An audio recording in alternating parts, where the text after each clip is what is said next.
오늘 이 시간에는 8월 27일 생명산 본문입니다. 데살로니가전서 5장 23절부터 28절까지의 말씀을 통해서 오늘 우리들에게 주시는 말씀을 살펴보도록 하겠습니다. 오늘로 이제 데살로니가전서 말씀이 마무리가 됩니다. 흔히 이야기하면 데살로니가전서의 마지막 인사말이 오늘 말씀이죠. 오늘 말씀까지 우리가 쭉 살펴보셨지만 저는 개인적으로 데살로니가 전서 말씀을 읽고 묵상하면서 참 좋았습니다. 어떤 부분이 좋았냐면 사도 바울이 얼마만큼이나 이 교회를 사랑하는지, 이 성도들을 사랑하는지, 귀하게 여기는지 그의 절절한 마음이 편지에 고스란히 묻어 있었기 때문에 목회자로서 또한 한 성도로서 또한 이 교회를 사랑하는 이 바울의 그 심정 속에서 도전이 되어졌고요. 또한 제 마음도 다시 한 번 더 새겨볼 수 있는 그런 시간이 되었습니다. 생각해보면 사도 바울이 데살로니가 교인들을 만난 그 기간이 길지 않습니다. 대부분 학자들이 약 3주 정도 데살로니가 지역에서 사역을 했다라고 보거든요. 그리고 본의 아니게 데살로니가 교회 지역에 있는 그 유대인들이 워낙 강성한 사람들이었기 때문에 본의 아니게 사도 바울이 도망쳐야만 했던 심지어 베레아까지도 그 사람들이 쫓아와서 사도 바울을 붙잡고자 했을 만큼, 그래서 아가야 지역까지도 도망쳐야만 했던 그런 상황이 사도 바울의 상황이었습니다. 달리 표현하면 데살로니가 교인들을 만난 기간이 그렇게 길지 않아요. 더군다나 그들은 유대인이 아닙니다.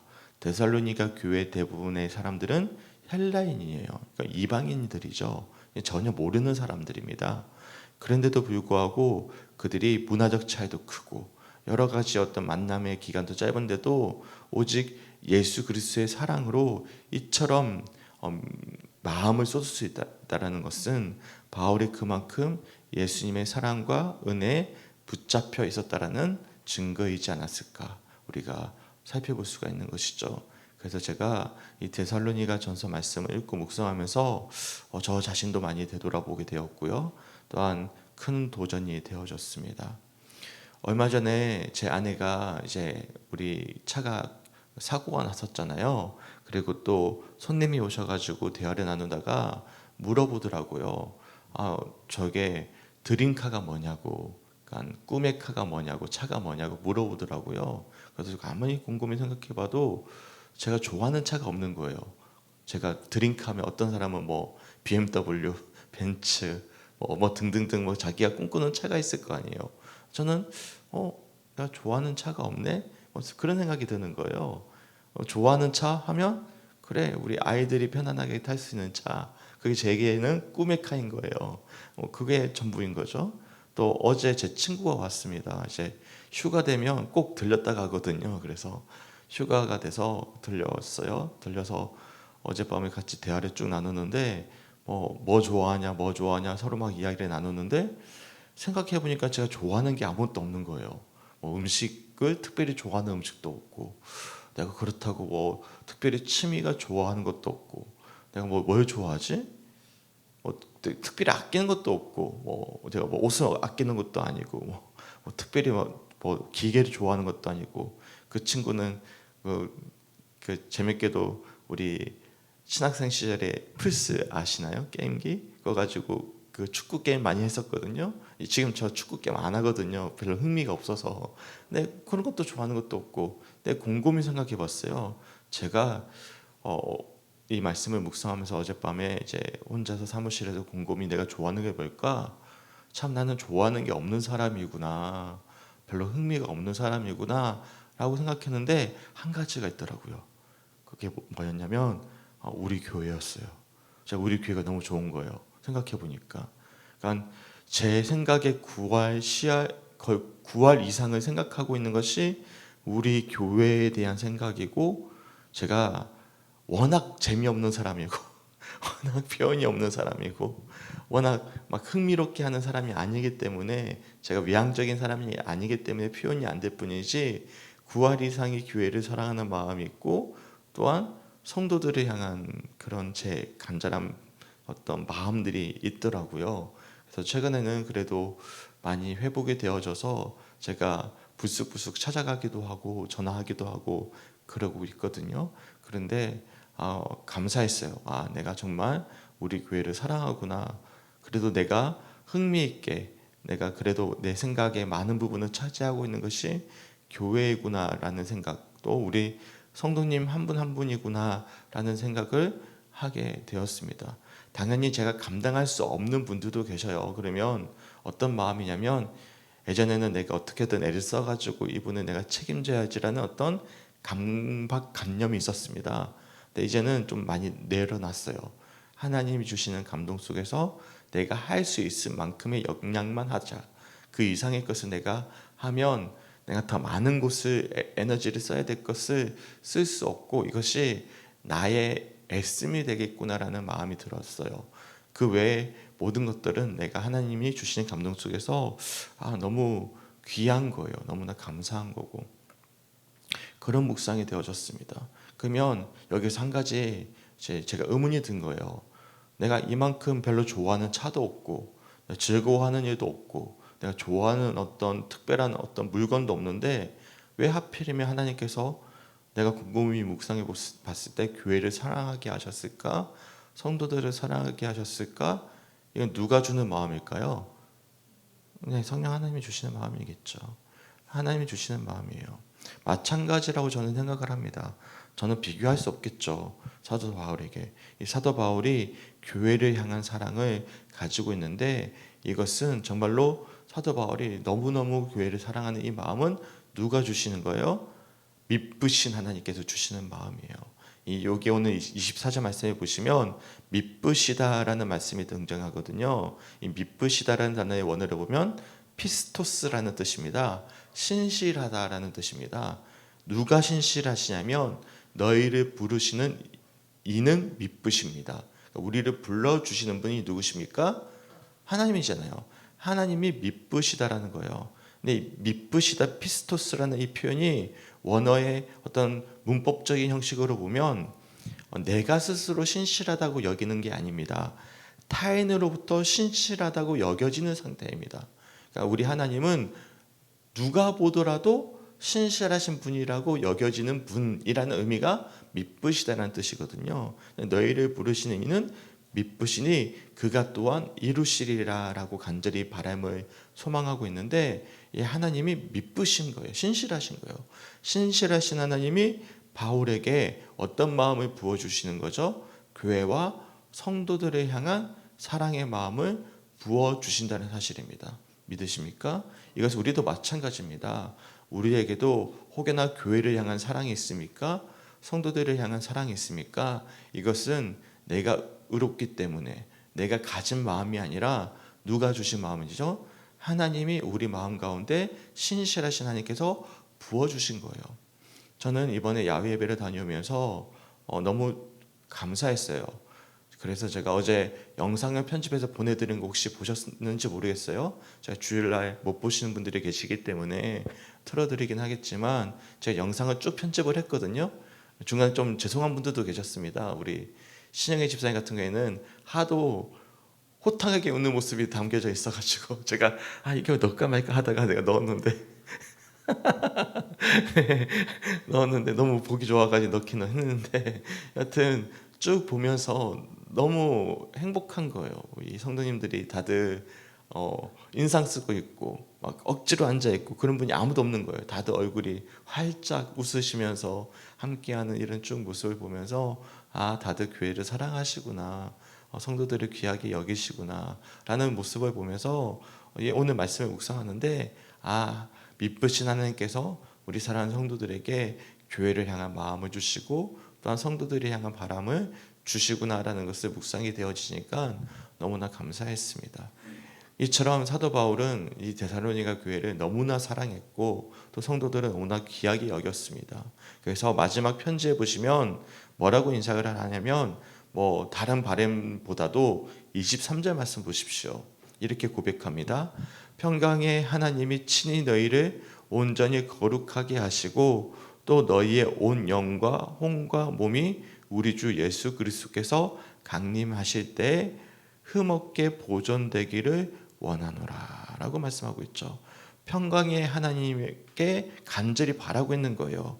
하나님이 친히 너희를 거룩하게 하시고, 너희의 온 영과 혼과 몸이 뭐죠? 전인격적인 거잖아요. 그의 모든 것들을 예수님께서 강림하실 때까지 흠없이 보존되기를 내가 간절히 원한다라는 것이 사도 바울의 마지막 인사말에 있는 마지막 바람인 것입니다. 그러니까 성도와 교회를 향한 바울의 기쁜 사랑과 소망이 고스란히 묻어져 있는 것이죠. 또한 이런 고백을 한 이유가 있죠. 왜냐하면 데살로니가 지역이 얼마만큼이나 믿음을 지키기가 어려운 지역인지를 사도 바울이 직접 몸소 체험했기 때문입니다. 그가 3주 만에 도망쳐야만 했잖아요. 그런 지역이 거의 없었어요. 그만큼 강성한 유대인들이 있는 곳이 없었어요. 심지어 베레아까지도 쫓아오지 않았습니까? 그러니까 바울이 이 마음을 담아서 온전히 하나님께서 너희를 거룩하게 지켜주시고 온 영과 혼과 몸이 우리 주 예수님께서 강림하실 때까지 온전히 흠없이 보존되기를 원한다라고 간절히 기도하는 마음을 담아서 편지를 쓰고 있는 거예요. 그러면서 24절에 이것을 누가 이루신다고요? 그가 부르시는 이는 미쁘시니 설명드렸죠. 신실하신 하나님께서 이루어 주실 것이다 라고 기도하는 마음으로 마지막 편지를 쓰고 있음을 우리들이 말씀을 통해서 묵상해 볼 수가 있는 것입니다. 여기서 조금 겉다리로 나가면요, 여기서 보면 온전히 거룩하게 하신다라는 표현이 있잖아요. 거기에 수식어가 뭐죠? 평강의 하나님이 친히 너희를 거룩하게 하신다라는 거예요. 그러니까 거룩이라는 게 누구를 통해서 이루어질 수 있는 것입니까? 하나님께서 친히 이루시는 것입니다. 우리가 거룩을 추구하는 게 아닙니다. 우리가 거룩해진다고 거룩해질 수 있습니까? 안 되더라고요. 저도 거룩해지고 싶은데 계속 넘어집니다. 근데 누가 친히 그것을 거룩을 이루십니까? 평강의 하나님이 친히 이루어 가시는 것입니다. 그러면 우리가 여기서 한 가지 더 우리가 묵상해 볼 수 있는 게, 그럼 거룩이 뭐죠? 거룩 보시면 거룩을 이렇게 표현하고 있어요. 우리가 말씀을 통해서 확인할 수가 있는데, 하나님이 성도들의 삶을 주장하는 거예요. 하나님이 성도들의 온 영과 혼과 몸을 온전히 주장하는 것, 이게 거룩인 거예요. 우리가 예배 생활 잘하고 헌금 생활 잘하고 봉사 잘하고 등등등등 종교 생활 잘하는 게 거룩. 그러니까 겉으로 봤을 때 그게 아니라, 예를 든다면 이번에 이제 아침 9시에 주일날 차를 찾으러 간다고 이제 봉고차를 찾으러 성주 이제 읍내로 들어갔어요. 오는데 이제 우리 성도님들 분이 딱 보이더라고. 양복 차려입고 성직책 딱 끼고 교회 이렇게 다니더라고. 가더라고. 아, 저분 교회 다니는 분이다. 아, 거룩해 보인다. 이게 거룩이 아닌 거예요. 거룩이죠. 거룩인데 진짜 거룩은 뭐냐면 하나님이 성도들의 정인격적인 삶을 뭐 하는 거죠? 주장하는 삶. 이게 거룩임을 또한 23절 말씀을 통해서 우리들이 알 수가 있는 거예요. 이것을 지금 사도 바울이 얼마나 데살로니가 지역이 믿음 지키기 어려운지를 알고 있었기 때문에 간절히 간곡한 부탁으로서 이 말씀으로 인사말을 마무리하고 있음을 우리들이 말씀을 통해서 묵상해 볼 수가 있는 것입니다. 소망하기는 우리 모든 성주교회 성도들에게도 이 사도 바울과 같은 이 교회를 향한 사랑, 또한 성도들을 향한 소망과 사랑을 심겨질 수 있기를 소망하고, 또한 그런 마음을 주시기를 간절히 사모할 수 있는 우리 모두가 되시게 주님의 이름으로 간절히 축원합니다. 아멘. 또한 그런 마음이 있다면 누가 친히 우리들에게 그 마음을 주신 것입니까? 하나님이 주신 것입니다. 그렇기 때문에 우리가 서로를 위해서 중보하고 또한 흠없이 보존되기를 원하면서 거룩을 추구하는 우리 교회 성도들이 될 수 있도록 모든 삶, 우리의 영과 혼과 몸을 주관하시는 하나님이 인도하시는 거룩한 삶을 살아내기를 위해서 서로를 위해서 우리가 중보할 때면 미쁘신 신실하신 하나님께서 반드시 이루어 가실 것이다 라는 사실을 또한 기억할 수 있는 성주교회 성도들이 되시길 주님의 이름으로 간절히 축원합니다. 아멘. 또한 25절 말씀해 보시면 이제 사도 바울이 이제 인사말까지도 마지막 부탁까지도 하고 나서 이제 자신의 부탁을 하고 있습니다. 아주 간단한 문장인데 굉장히 큰 의미가 담겨져 있는 표현이에요. 보십시오. 형제들아 우리를 위하여 기도하라 라고 있습니다. 우선 어떤 부분이 좀 주목해 보셔야 되냐면 형제들아라고 표현한 표현을 주목해 보셔야 돼요. 형제입니까? 형제 아닙니다. 왜요? 이방인이니까. 사도 바울은 유대인이고요. 데살로니가 교인들은 누구죠? 헬라인입니다. 이방인이에요. 유대인 입장에서는 형제들이라고 부를 수 있는 사람입니까? 아니죠. 적대시해야 되는 사람이에요. 근데 예수 안에서 뭐가 되는 거예요? 형제가 되는 거예요. 그러니까 형제들아라고 부르는 것, 이것은 좀 놀라운 일입니다. 그러니까 다른 제자들도 할 수 없는 고백일 거예요. 이거는 사도 바울이 하나님이 주신 특별한 사명입니다. 그러니까 형제가 될 수 없는 사람들을 형제라고 부를 수 있는 것, 이것은 은혜 받은 자들만이 할 수 있는 고백입니다. 제가 말씀 보면서 잠시 소름이 돋더라고요. 사도 바울이 데살로니가 교인을 3주밖에 보지도 못했는데, 더군다나 헬라인인데, 더군다나 자신을 위협하던 지역의 사람들인데, 이 사람들을 뭐라고 부르고 있는 거예요? 형제들아 라고 부르고 있다는 것, 참 귀한 거죠. 더 나아가서 우리를 위하여 기도하라 라고 부탁하고 있잖아요. 이것도 약간 소름이 돋았어요. 왜냐하면 우리야 지금 좀 저를 위해서 기도해 주세요, 목사님을 위해서 기도해 주세요 라고 부탁하잖아요. 당시 문화에서는 위에 사람이 밑에 사람에게 기도를 부탁한다는 것은 흔치 않은 일입니다. 뭐냐면 자신의 연약함을 드러내는 거예요. 지금은 그게 아니잖아요. 자신이 부족하니까 기도 좀 해주세요, 그런 의미로 쓰인대요, 주석을 보니까. 그런데 사도 바울은 지금 뭘 부탁하고 있는 거예요? 겸손하게 자신의 연약함을 인정하고 또 겸손하게 이 이방인 형제들에게 기도를 부탁하고 있는 거예요. 그만큼 이 사도 바울이 예수님의 마음을 가진 낮은 자의 자세를 가지고 있는 사람이고, 또한 기도를 부탁하고 있음을 우리들이 말씀을 통해서 묵상해 볼 수 있는 거예요. 달리 표현하면 데살로니가 교인들이 초자입니다. 이 헬라인입니다. 형제들아라고 이야기하고 자신의 영적인 큰 동력자로 인정하고 있는 거예요. 인정하면서 나를 위해서 기도해달라. 그만큼 이 데살로니가 교인들을 사랑하고 있다는 사실을, 또한 얼마나 귀하게 여기고 있다는 사실을 또한 어디에도 묻어 있는 것입니까? 이 짧은 구절 한마디에도 고스란히 묻어져 있는 것입니다. 저도 마찬가지입니다. 그러니까 제가 너무 자주 제 연약함을 밝혀서 죄송하긴 하지만 저를 위해서 기도해 주시기 바랍니다. 왜냐하면 저는 성도님들을 너무나 귀하게 여기고 사랑하기 때문에 그렇습니다. 또한 성도님들도 저를 위해서 기도해 주시게 항상 부탁드립니다. 합력하여 선을 이뤄 나가는 것이 어디죠? 교회입니다. 일방적일 수가 없어요. 일방적인 교회는 건강한 교회가 아니라고 생각합니다. 목회자도 한 명의 성도이고, 또한 성도님들도 귀한 형제들로서 함께 서로를 위해서 기도하면서 아름다운 교회를 세워나가기에 부족함이 없는, 더 나아가서 사역자에게서 가장 큰 힘은 무엇일까요? 기도입니다. 당연히 목사님 좀 어디 좀 쓰십시오 하고 돈을 갖다 주시는 것 좋죠. 근데 제가 잘 안 받긴 하지만, 근데 저는 돈이 우선이 아니에요. 성도들의 기도, 이게 최고입니다. 네. 그것이 저를 살리고 또 하나님께서 인도해 주시는 가장 큰 동력입니다. 지금 하고 계시겠지만 기억해 주시고 항상 저를 위해서 기도해 줄 수 있는 우리 성주교회 성도들이 되시게 주님의 이름으로 간절히 축원합니다. 아멘. 그러면서 이제는 데살로니가 교인들끼리 연합하기를 소망하면서 인사말에 이어가고 있죠. 26절 말씀 보십시오. 거룩하게 입맞춤으로 모든 형제에게 문안하라라고 말씀하고 있죠. 당시에는 우리가 인사할 때 이렇게 얼굴 갖다 대고 이렇게 인사하는 것이 문화잖아요. 그러니까 거룩하게 입맞춘다라는 것은 성도 간의 연합 및 연대를 뜻하는 표현이죠.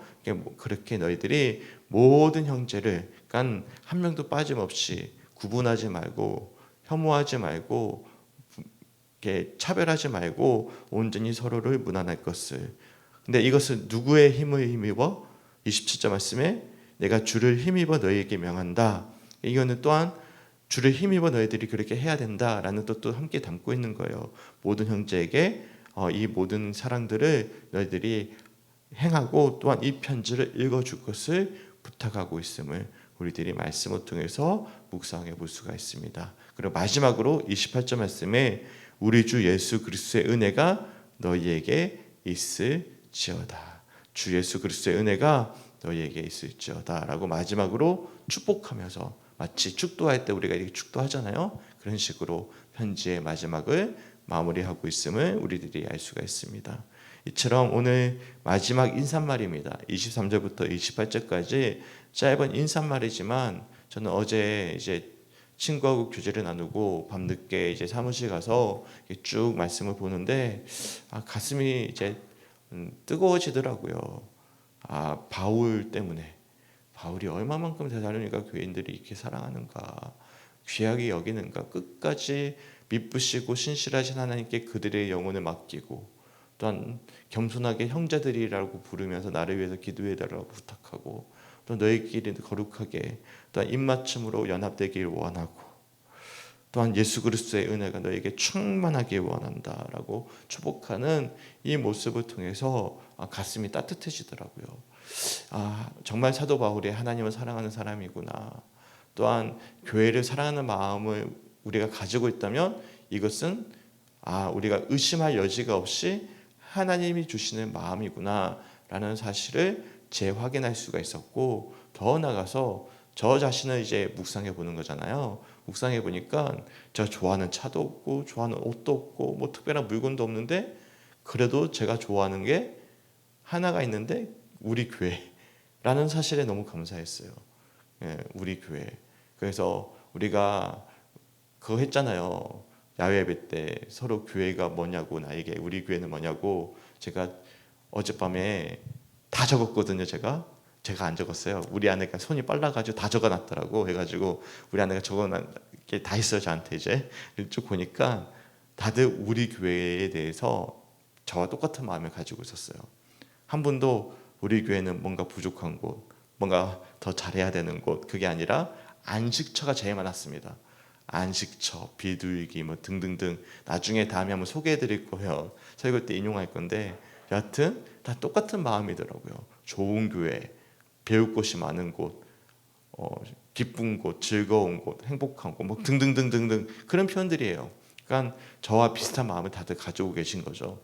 보면서 하나님 너무나 감사합니다 라는 고백을 하면서 이 말씀을 묵상하게 되었습니다. 소망하기는 당연히 어려운 시간이 있죠. 사도 바울도 어려웠습니다. 그러니까 도망쳤죠. 피할 수밖에 없었죠.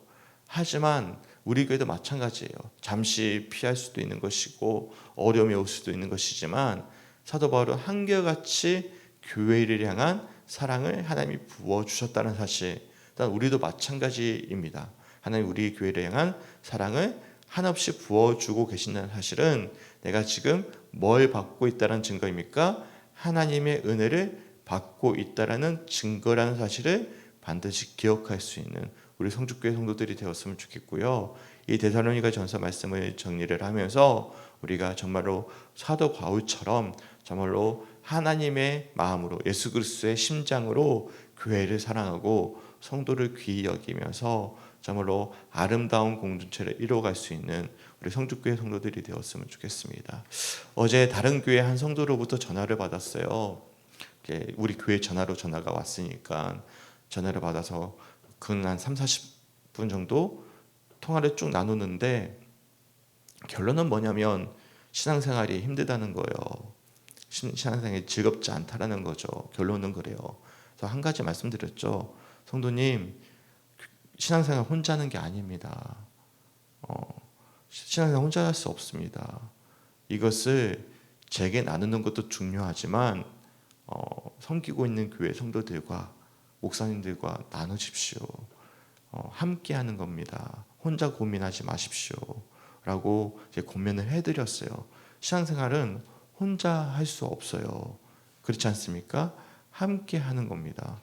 소망하기는 우리 교회 공동체가 정말로 홀로 버티는 곳이 아니라 정말로 목회자는 성도들의 기도로 말미암아 세워지고, 성도들은 목회자와 기도와 서로의 중보를 통해서 서로가 더 깊이 하나 되어지면서 정말 함께 가고 있구나, 동행하고 있구나라는 사실을 우리가 기억할 수 있고, 또한 경험할 수 있고 고백할 수 있는 그런 예수님의 사랑으로 가득한 우리 성죽교회가 될 수 있기를 주님의 이름으로 간절히 축원합니다.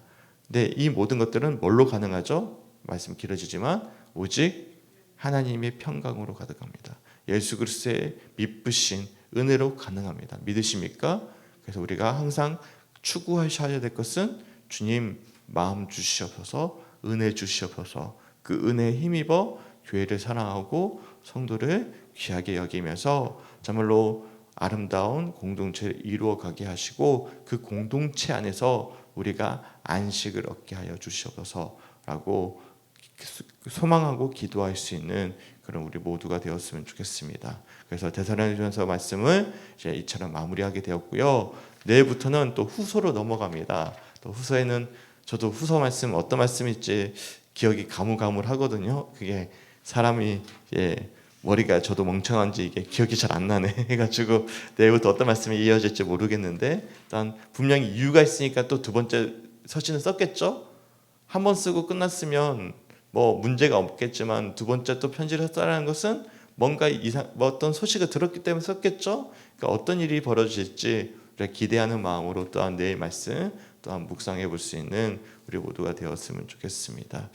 함께 기도했으면 좋겠습니다. 함께 기도가 없어요. 그런데 그렇기 때문에 제가 그냥 큰 주제만 말씀드릴게요. 오늘은 성도를 위해서 기도해 주셨으면 좋겠습니다. 우리 교회 성도들 한 분 한 분을 기억해 주시고, 우리가 믿음을 잃어버린 분이 있으면 믿음을 찾을 수 있도록, 아픈 분들이 있으면 회복할 수 있도록, 내가 더 깊이 마음에 감동을 주시는 분들이 계신다면 그분들을 위해서 중보해 주시고 기도해 줄 수 있는 우리 사랑하는 성죽교회 성도들이 되었으면 좋겠습니다. 그리고 한 가지, 우리 우미애 전도사님 그 야외예배 다녀오고 지금 많이 좀 아프시거든요.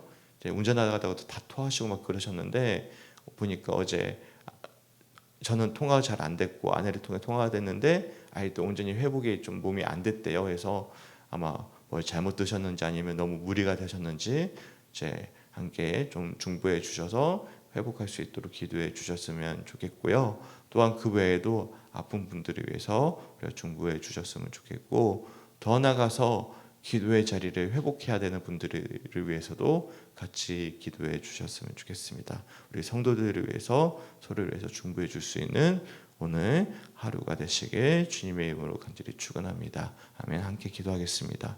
하나님 너무나 감사합니다. 이어지는 데살로니가 전서의 말씀을 통해서 교회와 성도들을 향한 사도 바울의 절절한 살아있는 그 사랑과 은혜의 마음들을 마음 가운데 우리 역시도 도전으로 새겨지게 하심에 주님 너무나 감사합니다. 우리가 교회를 사랑할 수 있는 것도, 또한 성도들을 위해서 간절히 기도할 수 있는 것도 평강의 하나님, 미쁘시고 신실하신 하나님이 주시는 은혜임을 또한 마음 가운데 새겨보게 하심에 너무나 감사합니다. 겸손한 마음으로 우리 교회를 사랑하게 하시고, 서로를 위해서, 목회자를 위해서, 또한 우리 함께 중보하며 기도할 수 있는 아름다운 공동체, 또한 예수 그리스도의 평강으로 가득한 하나님의 교회가 될 수 있도록 우리가 함께 오늘 하루 서로를 위해서 중보하며 기도할 수 있도록 인도하여 주시옵소서. 아픈 성도를 위해서, 믿음을 잃어버린 성도들을 위해서, 또한 마음 가운데 감동을 주시는 성도들을 위해서 우리가 예수님의 마음을 가지고 함께 중보하며 사도 바울처럼 교회를 사랑하면서 함께 기도하는 오늘 하루가 될 수 있도록 인도하여 주시옵소서. 감사드리며 우리를 사랑하시는 예수님의 이름으로 간절히 기도드렸습니다. 아멘.